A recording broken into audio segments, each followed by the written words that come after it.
Well, when I was 14 years old, my mother gave me this silver dollar. She worked for a lady, and she get paid on a Saturday, paid off in silver dollars. And I asked her for one. And she asked me what was I going to do with it. I told her I was going to keep it. And I've kept it. By the time I was 14, and now I'm 74 years old.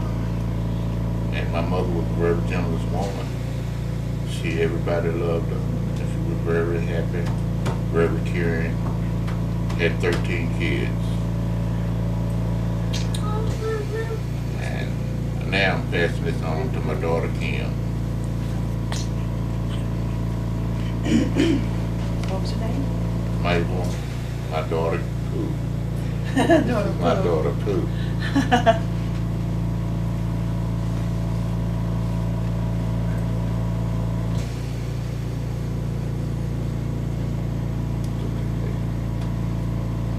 You know,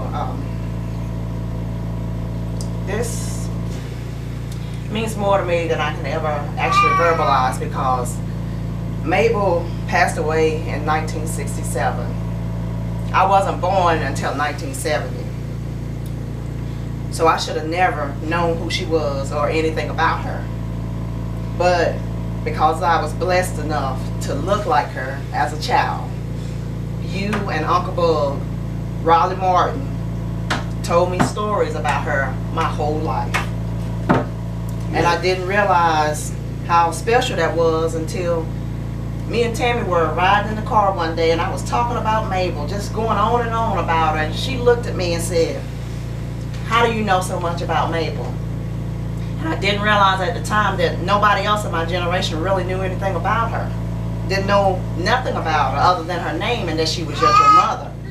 But I knew who she was intimately. I knew her character. I know she was generous and loving, but I knew that she was fierce and that you did not mess with her.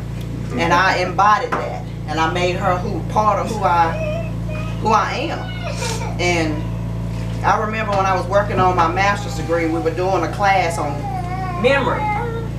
And in that moment, I thought, gosh, I miss Mable.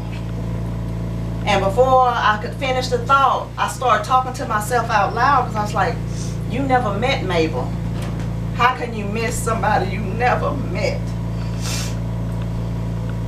But y'all made her so much a part of who I am that I knew who she was. And that is a gift that I can't ever repay, because to know who she was and to know what kind of woman she was, and that is, and to hold something that she held, and for it to be mine now. Yeah. I am truly grateful for that. Thank you, Daddy.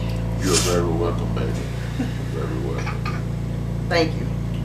And just the way you have honored it and kept it, I'll honor it and keep it too. And someday I'm going to pass it on to the next person in our family. Right. Because this is part of the Dixon legacy. Mable held this.